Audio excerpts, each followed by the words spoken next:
when I started ministry, I knew that if money was going to be the goal, I'm going to have problems.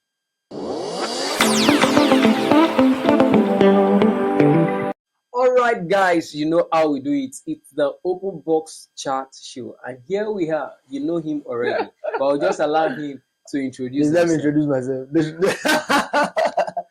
I mean, my name is Babatunmise. By the grace of God, I call myself a man of many parts. I'm a businessman, an artist, an OAP, and then the list goes on and on and on. I love that part of being an OAP. Yes, But I we am. just want, one thing with Open Box Show is we love to cut it short. Oh, fantastic. See what let our audience hear from you. Okay. So I'll be going with the first thing that comes to mind that I wrote down here. This is Babatunmise. Yeah. With all you do, how would you describe your craft? Wow, amazingly, it's the first time anybody's asking me this, and I think I like it. Describing my craft with all I do, I've not been able to find the right word for it, but I think that God has just graced me, in this part because they say jack of all trades, something, something, something. But I think I disagree with that because I think I have grace in a lot of trades. Encompassing grace. Yeah, I think so. So maybe by the time I have the right word to describe all of what I do, I'll come back to the Open Box Show. That's a great one. And not to waste much of your time. Yeah. How can you describe your journey in the gospel industry? Wow, it's been an amazing one, I must say. Okay. It's been such an amazing one. I mean, a roller coaster of downs, lows, highs, and all of that. And I've come to realize that nobody talks about success except they have challenges. Definitely. Exactly. So exactly, so I feel like all of those things were an intricate part of my journey, and I'm just excited for how far God has brought me. So I think that God was intentional about all of those things that I went through. So I think it's all beautiful. So cap it all. That's awesome to hear. Yeah. And we like to know this. Okay. What's the biggest challenges that you had in your life that has helped you to position to be who you are, Babatunmise, that people love to hear? I think the major one will be rejection from the people that you think would accept you. Normally. Yeah, I mean, you're expecting that, no, these are supposed to be my people now. You know that thing. And exactly, and then when you don't get accepted in that circle, there's a way it tells on you. So, I mean, I'm grateful to them because of that, I did it myself. Right. So, I think it's rejection, and I think I'm grateful for that rejection because for that reason, I was able to look inwards and do a lot of things myself. Okay. I'd like to go a bit deeper. Let's go. I love to actually stick to my questions that good. I have. But from what you're saying, you said rejection from people that you actually believed in. At first, how does that rejection seems to you? Let me cite an example. Yeah, sometimes you have rejections that might actually weigh you down for, let's say, a year before you now bounce back. Then a lot of people, sometimes you have somebody who has to speak to you. Very true. Before you can get back on your feet. So how was your own life? Okay, so for me, it really got to me. Honestly speaking, I gave up. People say don't throw in the towel. Yeah. I threw in the towel, threw the bucket, threw the soap, threw the sponge, and every other thing. Everything I threw it away, and I was totally done. But at that point, I knew that I needed to hear God, because honestly speaking, I was done. I was done because I'm like, what's the point? Let me go and dust my certificates and do other things, honestly speaking. And then, to my greatest surprise, I got a call in the middle of all of this, in my downtime, my very lowest moment. A call came in from someone that I've not spoken to in a very long time. And he called me and said, Babatunmise, he's a big man. He works with an oil company. Hallelujah. So he called me and he said, Babatunmise, I'm in the middle of something very important, but there was a strong urge to call you. At that point, I knew it was God. And that was all I needed to I needed that reminder exactly that God, Afana. Do you understand? I still be on track. I still be on track. And then the moment he said that, I just started to cry. He said, why are you crying? I said, sir, because this cannot be you. It's God. He said, are you sure? I said, yes, now, because you have no idea what I'm going through right now. He said, okay, you know what? Honestly, I am very busy, but it was just that strong. I had to leave a meeting to call you. So it's amazing what God can do. And then, to cut the long story short, the solace I needed, the comfort I needed at the time came through that man from God, because he just sorted me at that very point. And honestly, that was all the encouragement I needed. I knew that, okay, God is with me. Let's go. So that was it for me. That's right. A lot is still like pushing through me, I but know. let me just stick to it. If you consider going for administration, Yes, sir. you consider um do you consider the money first, or you consider where you're going or who you're going to receive first? How do you do your consideration in taking ministration? Administrations. Thank you very much for that So we question. need it to be very plain. And I'm going to be very, it's open box. Yes. When I started ministry, I knew that if money was going to be the goal, I'm going to have problems. And I knew that there was a lot of money to be made. Look at the two. So I'm like, okay, how do I strike a balance? So I started to pray a particular prayer point. I said, God, please bless me. I don't want to have to sing before I can make money. That way I'll put money first. So I prayed that prayer very well. I took it very seriously. I said, please, God bless me. Let me sing. Let me enjoy singing. Let money not be, do you understand? So, and honestly speaking, God answered that prayer. So that's why I was able to channel the gifts that God has given to me into some other things that brings me good money. And then, so singing for me is ministry. And honestly speaking, I'm always very excited every time I have the opportunity to be a blessing to God's people, regardless of the money. And the moment I made up my mind that, okay, I'll just take the blessings from God and then do ministry, God bless me more. Honestly speaking, you see, and I always say this because what I've just said is relative, is very, how do I put it? For some people, it will be a different ballgame entirely.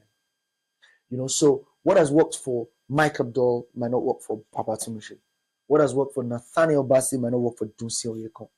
You understand? So it's important that you understand you. You listen. Exactly. So for me, I prayed. I was intentional about saying, God, please bless me, so that ministry will not be do or die. Exactly.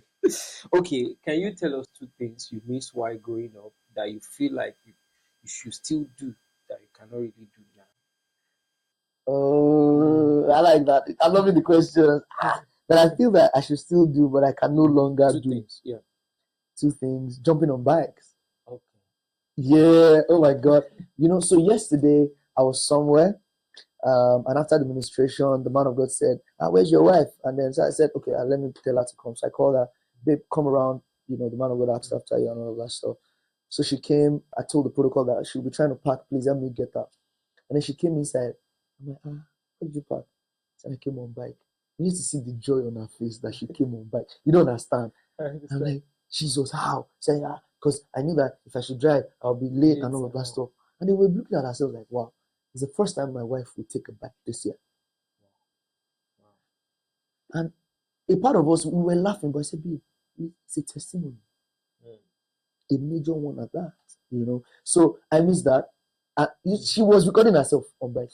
imagine, bike was like luxury for her. Wow. I'm telling you. So how many times have I taken? I can't count. It was like luxury for her. And so I missed that. Honestly speaking, I missed that. And these days, if you do it now, they say, what's wrong with him?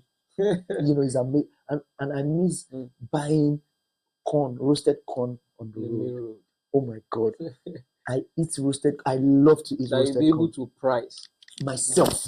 Like, no. How can I be sending somebody roasted corn? It doesn't make sense to me. Like, let me check. Let me check it myself. Well roasted. So those are the things I can no longer do that I miss. Okay. Moving on to the next one. Yeah. Who mentored you to the point of discovering purpose, and what would you say was the impact of a person mentorship? Minister Mike Abdul comes first on that list by the grace of God, and then on the journey as well, I met the living legend, Dr. Olayinka Joel. Those two people played, they played major roles in my journey. And then Minister Mike Abdul comes first because at the time when I needed a shoulder to lean on, he showed up for me. He showed up for me so well that I knew that I could not fail because he stood by me. He was a strong pillar of support. He still is a strong pillar of support. And then, he is, you cannot buy experience. You cannot buy experience. That man has been there, done that. Just before we started this interview, we were talking about his songs, how exactly. we are still trying to chop one. He has, you know what we say? We say, force it down their throats. Force it down their throats. And then he does it so well, So I've learned a lot from him, honestly speaking. And, Dr. Olayinka Joel, oh my God, his work ethic, despite the fact that he has that condition, his work ethic encourages me. I'm telling you, the man works more than the guys that can walk. Wow. Oh my God. That's a great Don't leave me. Don't leave me. Don't leave me moment. He works more than guys that can walk. I'm telling you. And sometimes I'm like, how do you rest? You say, they play. You say, Entonle can do. For those who do not understand. Oh, please. Whoever is being chased or whoever is being run after, you will not wait. That is running the race. Does not wait. So, honestly speaking, so he just keeps moving. He's never satisfied. Oh my God, that man has got about 9 radio stations in the whole of Southwest. 9? Yes, sir. Papa, and I can tell you that I won't be surprised if he tells me tomorrow the 10th one is here. So imagine me having those 2 people as mentors. It means you can do less because they are not even talking to you, they are just showing you. I mean, there's no time to even sit down. Follow me as I follow Christ. Exactly. All right. So association and information yes, sir, to be the highest influence on our lives. What are your closest cliques and what does each of them represent? You see, the word clique for me is relative. Okay. Because I'm not a fan of that. Yeah. I'm not a fan of cliques because sometimes your clique can be your clique. Yes, okay. Yeah, I get it. I get your point. People in your space. People in my space. I have quite a number of people in my space, a number of them, by the grace of God, the SYL Commissioner for Youth and Sports in your state. My friend, my brother, as a matter of fact, is like my closest friend. He's currently the executive advisor to the Oyo State Governor on youth and sport, and he's my very good friend. And then, I see the way he moves, I see the things he does, and I'm like, okay, there's more. That guy, by the grace of God, there's a number of them, and then the list goes on and on. But for now, I can say to you that my mentors are like the people I just want to watch and listen to on a regular basis because, they are already where I am looking at. So, I mean, imagine them putting me through. I'm not going to make the mistakes they made. So, the kind of, oh my God, I can tell you for free that the access I have to them helped me to 10x my own career.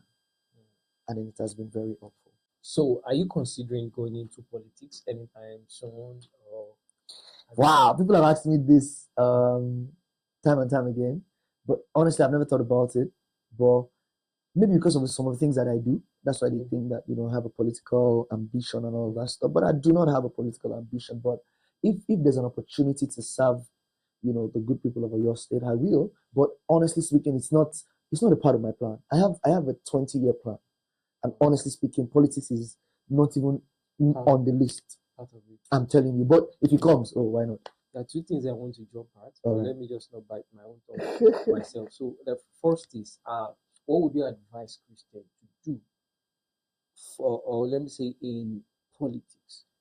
Do you think more Christians should troop into politics? And what do you think we need to do differently in Christendom in attachment to politics? I like that. And I think that it's high time we've started to join politics, especially for those who would love to, especially Christians.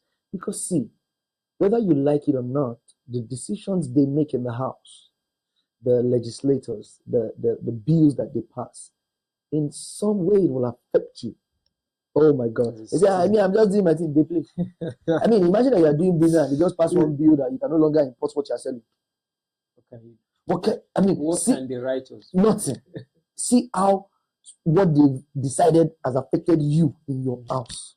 You know, so I feel like it's important that more Christians should be a part of, you know, you know, for me, I don't even call it politics. You know, I call it decision taking, because that's what politics is all about. Because I mean, they just gather and just say, "Oh yeah, national anthem is no longer national anthem," and then we take what do we do? You have to advise. Abide. Exactly. All right, it's still Babatunmise here with us. Moving forward, where do you see your brand? Where do you see yourself? You mentioned earlier that you have a 20 years plan. Yeah. Let me just cut it a bit low. Yes, where sir. where do you see yourself, your brand in the next 5 years? Okay. So a part of me that, you know, people don't probably know very well yet is the business part of me. Yeah. I've been running a lounge in the city of Ibadan for close to 5 years now at Palms Mall. Palms Mall is one of the most expensive malls in the city of Ibadan, and we pay monthly. I remember when we started, I overheard people say that we would not last 3 months. I mean, we've done 5 years. I mean, we're going to clock 5 years. So I said to them, go and collect your change from those that are saying, I mean, whatever they like. You know, so go and collect your change. So for me, I just started an AVL company. So we're a service provider. We're an event, you know, production company. We have sound, light, screens, stage, and all of that stuff. And you know, because I just realized that I'm like, shit, you're a rich man. I hear you. Do you know? Do you know how much? Do you know how much light and sound cost now? I hear you. You know, so I realized that I'm like a middleman between, you know, events and the people who wants to do the event. So I realized that when these people want to do event, they call me, and then the money from these people flows through my account and goes to the people all the vendors. Like, guys, use your head. Open your head and start like, bam. So, bam. So you just become solution provider. Shit. And where I can tell you for free that, as a matter of fact, yesterday I got the booking for 31st of December. We're fully booked.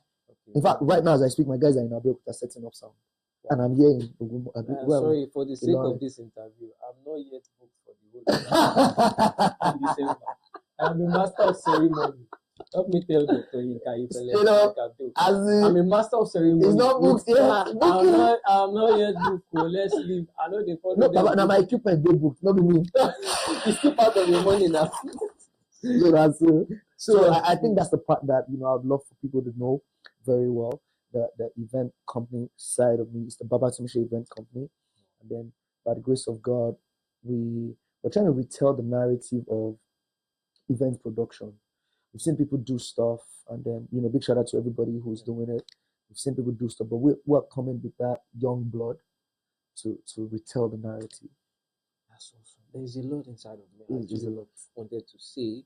But let me just say this. Yes, I know, when was the time that it came for you that you think, okay, you should start investing? You spoke about Mike Abdul. Yes, sir. I don't know much of Egmon's investment, but I know that you can tell us few. That man has farm. He has farm. Wow. Farm. People don't know. As in Oko. I'm telling you. Wow. I'm telling you, you know, that man, see, it's just important. The place of mentorship, or the role of mentorship in, you know, our lives is important. A lot of times we think, oh, no, I can take decisions. Yes, you can take decisions for yourself, but I mean, how about you not making the same mistakes that your mentors made? You know, they can help you. That's their role, really. They open the door for you to pass. You know, so I feel like the investments that they have, my brother, I think they go for it. So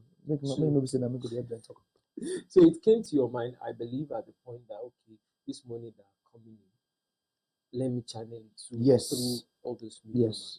You know, sorry to cut you short. You know, the way for us as artists, thank God you're a master of ceremony too. Sometimes you're just booked every weekend. Maybe 3 months. Every weekend you're just booked. And the money is just before you know it, you have wasted it.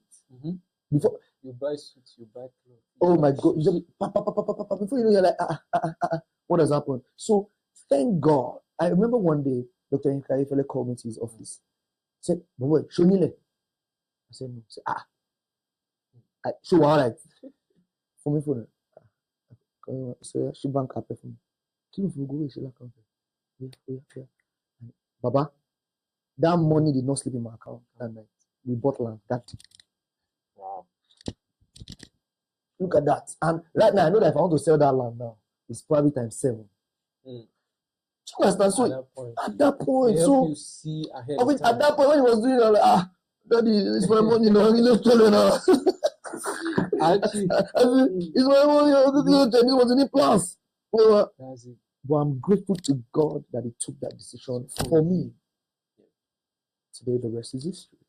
Well, that's it. I actually wanted to say, what would be your advice for people that are actually making such money? Because when you look at entertainment itself, you make a lot of money, and it's either for secular, for gospel artists, it's like that. There's just a period of time that this thing will just become. There is. You are shaking my head. Brother, because see, COVID came. Yeah. And everybody humble. No show. Everybody turned online vendor. No show. No show. But that was what made me start the lounge. Because, see, I'll say, Dr. Ngaivele called me. See, Duro, when he's speaking, he speaks Yoruba. See, COVID Yoruba law for the next 10 years.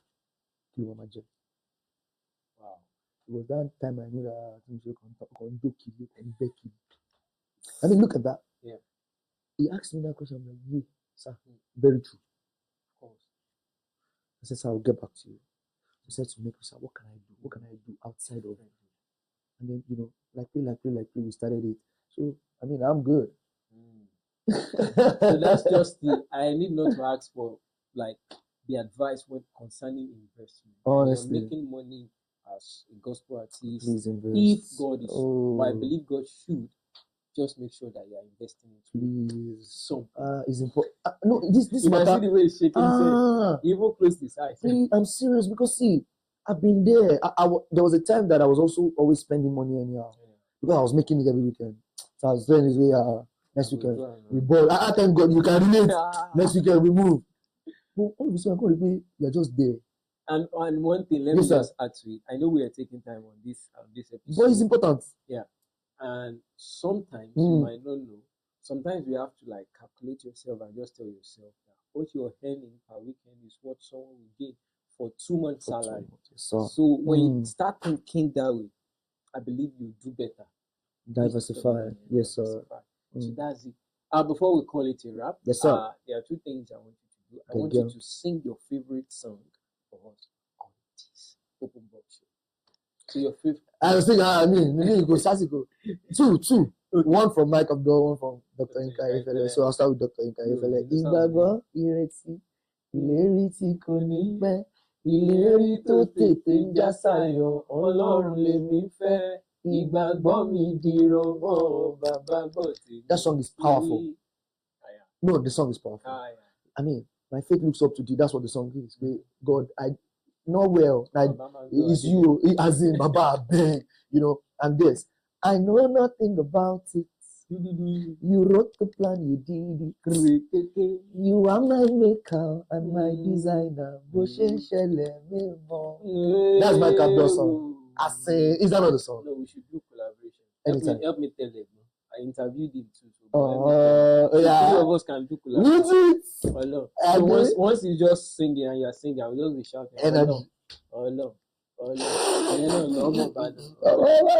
That's so. Thank you so much. Yes, sir. It's been an awesome time with you. And thank you so much. My regards to Dr. Inka. You go here. That's my daddy right there. We'll still get to see you. Yes, very soon. My show will take. I beg you. If you get show, they give me show.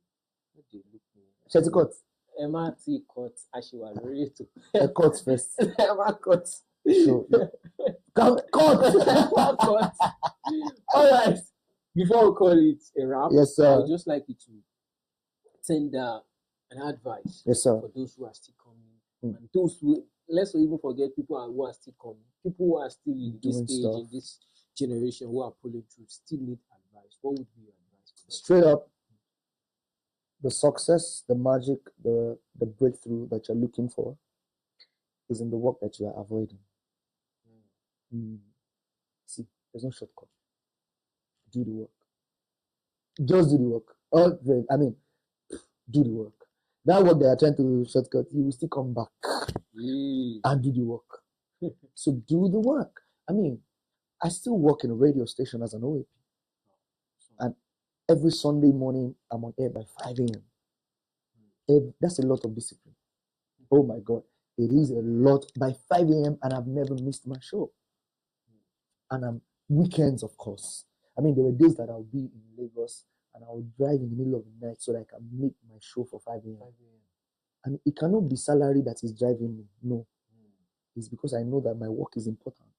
Because, bro, if I go for an event, I can make times 10 my salary singing for 30 minutes.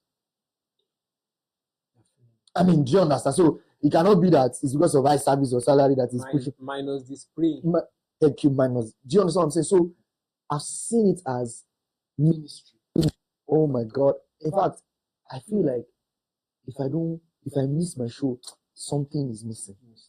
Because it's no longer a radio show for me, it's ministry. Do you understand? So you have to be very disciplined. Oh my God, be very disciplined. People are watching. I'm telling you, you're not here for the likes or the comments on Instagram. Yeah. Stop it. You're not, I'm telling you, don't get it. I mean, some people did it before social media. Yeah. I mean, Mike Abdul. Before social media. Social media when Midnight Crew was Midnight Crew. I mean, that social media blow that song now. You know, so please, I mean, I was telling somebody yesterday that what if social media should just collapse? What's next? The best look like this, it's not true. Because really, a lot of people, their entire business is on social media. No, don't do that. Diversify. Make sure that you are realistic. So please work. Put in the work. People are watching. And honestly speaking, everybody has their one day. Let me wrap it up with this. Everybody has their one day. But unfortunately for you and I, no one knows when the one day is. But God forbid that your one day happens and you're not prepared. Sure. So keep doing the work because that work is preparation for your one day. Say John. So that's it. On this note, I call it a wrap. Nothing more to say. It's the Open Box Show and it's a good time having. Thank you. So we can close the box now. Yes, let's close the box. Thank you.